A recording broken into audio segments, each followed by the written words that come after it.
नमस्ते दोस्तों। आज जिस शख्सियत से आपको रूबरू करवाने जा रहा हूँ वो बीजेपी महिला मोर्चा की सदस्य हैं, साथ ही नारी शक्ति महिला समूह से और अन्य 2-3 ब्राह्मण समाज सेवा संस्थाओं से जुड़ी हुई हैं। ये पूछते नहीं, ये यूपी की रहने वाली हैं, लेकिन इनकी शिक्षा जो है वो एमपी इंदौर से हुई है। इन्होंने बीएससी बायोलॉजी में ग्रेजुएशन किया हुआ है, साथ ही post graduate diploma computer application भी की हुई है इन्होंने। ये एक टीचर हैं और फिलहाल ये छत्तीसगढ़ रायपुर में रहती हैं। अब आप सोचते होंगे कि इसका नाम तो बताया नहीं आपने, तो चलिए नाम भी बता देता हूँ। इनका नाम है विद्या शांडिल्य। इतनी खूबियां होने के बावजूद भी इनमें एक और खूबी है, ये लिखती बहुत अच्छा है, और लिखती तो अच्छा है ही, आवाज़ भी उतनी ही अच्छी है। तो अब आवाज़ भी अगर इतनी अच्छी है, लिखती भी इतना अच्छा है, तो स्वाभाविक है वो अपनी रचना अपनी ही आवाज़ में सुनाएंगी। तो सुनी जाए उन्हीं की रचना उन्हीं की आवाज़ में।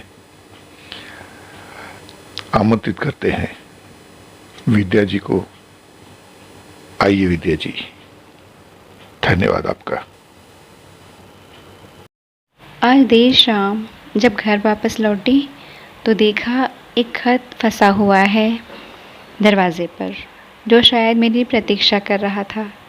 शायद मेरी अनुपस्थिति में डाकिये के द्वारा वहाँ लगा दिया गया हो। खैर, घर के अंदर प्रवेश करके इत्मीनान से सोफे पर जा बैठी। खत को पढ़ने की अधीरता चरम पर थी। झट से खोला उसे मैंने। पढ़ते पढ़ते मन भी गया भावनाओं से। कुछ पुरानी यादें ताज़ा हो गई। कुछ देर बैठी रही यूं ही, फिर आकर अपने कमरे की खिड़की पास जा बैठी। बाहर बारिश शुरू हो रही थी और अंदर मन में भी। बाहर बारिश से मौसम खुशनुमा हो जाता है और पत्तियों पर जमी धूल भी धुलकर बह जाती है। क्या मन में भी गहरे बैठी हुई कुछ बातें, उनकी नकारात्मकता भी इस बारिश में बह पाती हैं या दे जाती हैं कुछ नए प्रश्न। सकारात्मकता ही जीने के लिए नई उम्मीदें देती हैं। खैर, रात काफ़ी हो चली थी, सो अब मैं भी अपने बेड पर जा चुकी थी, लेकिन नींद तो जैसे पलकों से काफ़ी दूर थी। पर बुलाना तो पड़ेगा ना नींद को।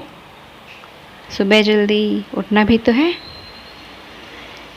एक नया दिन, एक नई सुबह, एक नई ऊर्जा के साथ आता है और अपने साथ लेकर आता है ढेर सारी आशाएं। नमस्कार।